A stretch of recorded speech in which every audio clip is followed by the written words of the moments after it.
दादासाहेब, अहो तिकडे गडावर शोधत आहेत तुम्हाला. कोणी म्हणे तिकडे असतील तर कोणी म्हणे तिकडे असतील. मग आम्ही म्हटलं कोणीही कुठेही जाऊ नका, आमचे दादासाहेब कुठे असणार ते माहित आहे आम्हाला. ते वन लाईफ जी शॉर्ट फिल्म होती ती आम्ही रॉयल तस्ता बरोबर केली आणि त्यांची टीम तर खूपच छान होती. म्हणजे जेव्हा मी लहान होतो तेव्हा मी छत्रपती संभाजी महाराज म्हणजे विश्व हिंदू मराठा संघ, छत्रपती संभाजी महाराज कसे चालायचे, कसे बोलायचे, त्यांचं वागणं कसं होतं हे सगळं आम्हाला तिथे शिकायला मिळालं. तिथे आमची प्रॅक्टिस वगैरे असायची. आणि सुधीर फडके म्हणजे ते जेव्हा लहान होते त्यांच्या भावाची मी भूमिका साकारली होती आणि छत्रपती संभाजी महाराज आणि आपल्या महाराष्ट्राची जी संस्कृती असती ते पसरवायचे दुसऱ्या देशात. तर मग तिकडे गेलो, लाईक तिथे स्ट्रीट्स वगैरे वरती आम्ही म्हणजे जे सुपर हिरो आहेत छत्रपती संभाजी महाराज आणि छत्रपती शिवाजी महाराज त्यांच्याकडून जे मला घेता येईल ते मी घेईल. आणि तिथे त्यांनी नीट असे कोरिओग्राफी वगैरे केली. आणि ज्यावेळेस स्टेजवरती मेन ज्या दिवशी शो होता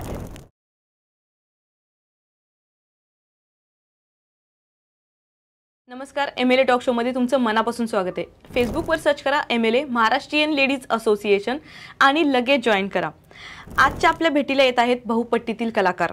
अभिनय, मॉडेलिंग, युद्धकला अशा अनेक क्षेत्रात लहान वयात मोठे यश मिळवणारा स्वराज सचिन भोईटे. ऐतिहासिक भूमिका, रंगभूमीवरील सादरीकरण, शॉर्ट फिल्म, फॅशन शोज, चित्रपट या सगळ्यामध्ये आपला अभिनयाचा ठसा उमटणारा हा चिमुकला पण प्रतिभावान कलाकार. चला तर मग जाणून घेऊया त्याचा प्रवास त्याच्या शब्दात. स्वराज, तुझं मनापासून स्वागत आहे. नमस्कार. कसं वाटतं तुला येऊन? खूप छान वाटते आणि हा माझा पहिलाच पॉडकास्ट आहे तर खूपच छान वाटतं मला. ओके. सो खूप काही गोष्टी केल्यात, मॉडेलिंग केली आहे, युद्धकला शिकलायस, हळूहळू पण त्या गोष्टी विचारणारच आहे.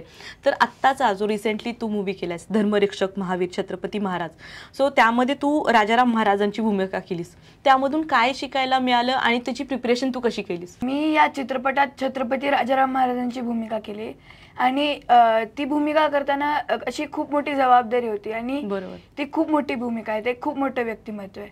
आणि जेव्हा लाईक तो जो रोल होता तो मोर हॅप्पी साईडला होता, मग ते असं हॅप्पी साईड होतं म्हणून जरा असं हॅप्पी वगैरे असायचं सेटवरती. आणि तिथे छत्रपती संभाजी महाराजांचा राज्याभिषेक वगैरे व्हायचा तर मग तिथे हॅप्पी असायचं, छान वाटलेलं. ओके. आणि शूटिंग दरम्यान अनुभव कसा होता तुझा? अनुभव तर खूप छान होता. तिथले लोक पण खूप छान होते, डायरेक्टर, तिथले स्पॉट दादा वगैरे छान. ओके. सो त्याचं जेव्हा स्पेशल स्क्रीनिंग होतं तेव्हा MLA ग्रुपला पण इन्व्हाइट केलं होतं आणि आम्ही पण मोठ्या स्क्रीनवरती तुमचा मूवी पाहिलाय. खूप सुंदर मूवी केलाय. मराठीमधला मला असं वाटतं की सगळ्यात तो हाय लेवलला जी ग्रीन स्क्रीन इफेक्ट्स वगैरे हे करून त्यांनी खूप भव्य दिव्य दाखवले आणि खूपच सुंदर तो मूवी तुम्ही बनवलाय. आणि त्यात तुला त्यात चान्स मिळालाय एखादी मोठी व्यक्तिरेखा साकारण्याचा. खूप छान वाटतंय. घरच्यांची रिस्पॉन्स कसा होता? माझे आई बाबा सगळे सपोर्ट करायचे मला आणि सगळ्यांना खूप आवडायचं की मी अशी मोठी भूमिका साकारते. सुपर्ब. सो युद्धकला आधीच येत होती आणि ऍक्टिंगचे क्लासेस तू कधी घेतलेस का? नाही, कधीच नाही घेतले आणि डायरेक्ट तू म्हणजे फिल्म्स वगैरे किंवा शोज तुला मिळायला लागले. सुपर्ब. सो तू राज्यस्तरीय बाल्यनाट्यमध्ये पण तुझी भूमिका झाली, तू नाट्य स्पर्धेत पण भाग घेतलायस. तर तुला स्टेजवरचा अनुभव कसा होता? जे बालनाट्य स्पर्धा होती तिथे आम्ही एक थिएटर ग्रुप जॉईन केला होता आणि तिथे आमची प्रॅक्टिस वगैरे व्हायची. आणि ज्यावेळेस ते बालनाट्य होतं तेव्हा मी लाईक खूप छान सादरीकरण केलं आणि त्या बालनाट्यामध्ये तर अशी भूमिका वगैरे होती, न्यूज रिपोर्टर वगैरे, ते सगळं केलं आणि स्टेजवरती असं छान वाटलं बोलायला. ओके. फर्स्ट टाइम स्टेजवर जाताना भीती वाटली? थोडीशी. ओके. सो शिवपुत्र संभाजी महाराजांची तू महानाट्य केलेस. तर त्यामध्ये म्हणजे स्वराज अभ्यास, शूटिंग आणि मॉडेलिंग हे सगळं कसं एकत्र मॅनेज केलंस? म्हणजे जेव्हा शूटिंग आणि मॉडेलिंग असायचं त्यावेळेस ते मी करायचोच, पण त्याच्या आधी माझी अभ्यासाची पूर्ण तयारी असायची. आणि आम्ही जेव्हा माझं इंटरनॅशनल शूट होतं रॉयल तस्ता बरोबर त्यावेळेस माझी हाफ इयरली एक्झाम चालू होणार होत्या आणि त्याच्या आधी माझं पूर्ण अभ्यासाचे प्रिपरेशन केले होते आणि तिकडून आल्यावरती माझ्या डायरेक्ट एक्झाम चालू होणार होत्या. ते एक्झाम खूप छान गेले आणि बेस्ट दिलं होतं मी एक्झाम. येस. तुझ्या मॉडेलिंग करिअरकडे तर आपण जाणारच आहेत, पण त्याच्या आधी तू शिवपुत्र संभाजी एक महानाट्यामध्ये तू एक बाल संभाजी साकारला होतास. तर ही भूमिका साकारताना तुला छत्रपतींच्या जीवनातून काय शिकायला मिळालं? छत्रपती संभाजी महाराज कसे चालायचे, कसे बोलायचे, त्यांचं वागणं कसं होतं हे सगळं आम्हाला तिथे शिकायला मिळालं.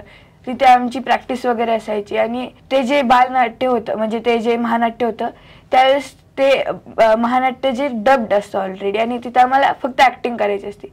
तर ती ऍक्टिंग अशी झाली पाहिजे की जे शेवटपर्यंत बसलेले लोक असतात त्यांना पण नीट समजलं पाहिजे. बरोबर. आणि तिथे खूप छान प्रिपरेशन झाली आणि खूप छान सीन्स वगैरे झाले. काय काय शिकलं त्यामधून तर खूप काही शिकलं. स्टेज डेअरिंग कशी वाढवायची आणि त्यानंतर स्टेजवरती कसं बोलायचं आणि जे नाटक असतं तिथे लाऊड ऍक्शन्स करायला लागतात. बरोबर. आणि तिथे ते सगळं शिकता आलं. ओके. सो तू नाटक पण केले, रंगभूमीवर काम केले, मूवीज मध्ये काम केले. तुला कम्फर्टेबल कुठं वाटलं आणि कुठं मजा येते काम करताना? मूवीमध्ये. ओके. सो ओके, मस्तच. सो तू एक छोटी शॉर्ट फिल्म केली वन लाईफ म्हणून रॉयल तस्ता सोबत, तर त्याचा एक अनुभव शेअर करशील? ते वन लाईफ जी शॉर्ट फिल्म होती ती आम्ही रॉयल तस्ता बरोबर केली आणि त्यांची टीम तर खूपच छान होती. आणि त्यावेळेस असा सीन होता की मी जेव्हा छोटा होता, इंडिपेंडन्स डे होता त्यावेळेस, आणि तिथले मुलं होते आणि लाईक तो जो मुलगा होता तो स्टार्टिंग म्हणजे जेव्हा छोटा होता तेव्हा तो शाय होता खूप. आणि ते जे लोक होते ते मला टीज करायला लागले आणि मग तसं ते बोलायचे की घाबरू नकोस तसं. आणि मग तो जो मुलगा असतो तो मोठा होऊन एक सोल्जर बनतो असं दाखव. ओके. सो तू बोलता बोलता म्हणलास की तो कॅरेक्टर शाय होतो, तर तू रिअल लाईफ मध्ये पण शाय आहेस का? बोलतोस का? मिक्स होतो थोड्या वेळाने असं काही? बोलतो. ओके. सो तू इंटरनॅशनल मॉडेलिंग केली आहेस, जे की खूप लोकांचं स्वप्न असतं आणि अख्खं लाईफ त्यासाठी ते स्ट्रगल करतात, पण तुला खूप छान ऑपॉर्च्युनिटी मिळाली रॉयल तस्तासोबत इंटरनॅशनल मॉडेलिंग करायची. तर तू ते एन्जॉय केलंस का? हो, खूप एन्जॉय केलं. आणि आम्ही तिथे थायलंड सारख्या देशात गेलो होतो. तिथे जे रॉयल ट्रस्ट आहे ते छत्रपती संभाजी महाराज आणि आपल्या महाराष्ट्राची जी संस्कृती असते ते पसरवायचे दुसऱ्या देशात. तर मग तिकडे गेलो, लाईक तिथे स्ट्रीट्स वगैरे वरती आम्ही आपल्या महाराष्ट्राचं जे कॉस्ट्युम असतं, धोतर असो कुर्ता असो, ते करून वॉक केला होता आणि तिथे खूप मजा आली होती. ओके. आणि शूट पण केलं होतं. ओके. सो मॉडेलिंग मध्ये तुला काय काय आवडतं? मॉडेलिंग मध्ये जास्त तर असे शूट्स आवडतात. ओके. म्हणजे फोटोशूट आवडतात की रॅम्प वॉक वगैरे असं? फोटोशूट्स आवडतात. ओके. सो तू एक शो स्टॉपर पण होतास FF फॅशन शोचा. सो शो स्टॉपर म्हणून जेव्हा वॉक केलंस तेव्हा ते खरंच खूपच स्पेशल एक्सपिरियन्स असतो की शो स्टॉपर एखाद्या मोठ्या इव्हेंटचा. तर तुला प्रेक्षकांपुढे चालताना कसं वाटलं की मी शो स्टॉपर आहे? तिथे जेव्हा स्टेजवरती गेलो त्यावेळेस लाईक आधी आमची प्रॅक्टिस वगैरे झाली होती 1-2दा. तिथे त्यांनी नीट असे कोरिओग्राफी वगैरे केली आणि ज्यावेळेस स्टेजवरती मेन ज्या दिवशी शो होता त्यावेळेस वॉक करताना अशी खूप छान अशी ऊर्जा आली. ओके. आणि तिथेही काही तुझे फ्रेंड्स बनले? हा, थोडेसे फ्रेंड बनले होते. ओके. सो मॉडेलिंग मध्ये इंडियन किड्स फॅशन वीक मध्ये पण तू काम केलेलं आहेस, तर अभिनयासोबत मॉडेलिंगचा बॅलन्स तू कसं काय करतोस? ते अभिनयासोबत मॉडेलिंग ते म्हणजे शेड्यूल असतं ते फॉलो करतो. ओके, फॉलो करतो. तू डेट्स देतो की ह्या दिवशी मी अनुभव आहे, मला माझ्याकडे वेळ नाहीये मॉडेलिंगसाठी, जेव्हा माझी ऍक्टिंग संपेल तेव्हा मी मॉडेलिंग करेल, असं असतं? डेट्स वगैरे मॅनेज करावं लागतात? तसं तर काय नसतं, ते म्हणजे जसे बोलवतात तसं आम्ही त्याप्रमाणे मॅनेज करून जातो. ओके.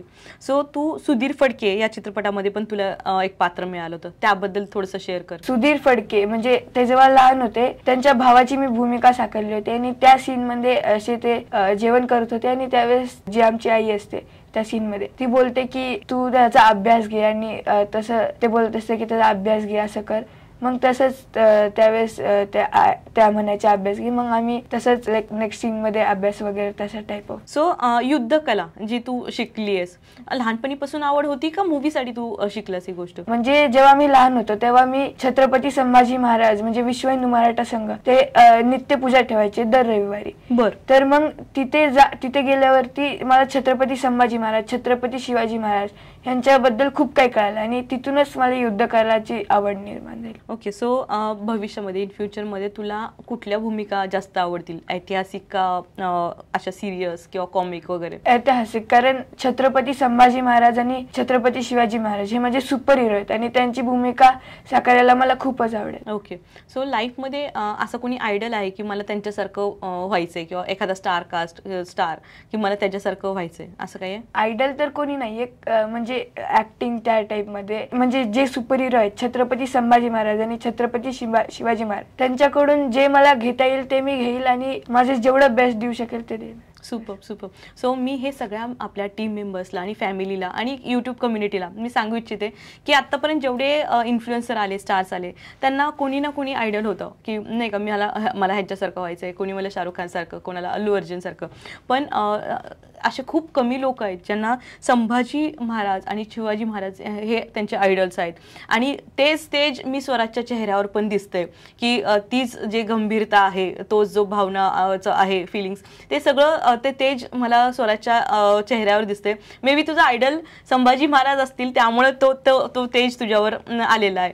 सो हे खूप इन्स्पिरेशनल आहे लहान मुलांसाठी पण, की तुम्ही फक्त हिरो हिरोईनपेक्षा आपले ज्यांनी आपल्यासाठी खरं काम केले स्वराज्यासाठी आणि आपल्याला जे स्वातंत्र्य मिळवून दिले, तर ते लक्षात ठेवून आपला आयडल नेहमी शिवाजी महाराज, संभाजी महाराज असलं पाहिजे आणि त्यांच्याकडनं खूप काही शिकण्यासारखं असतं.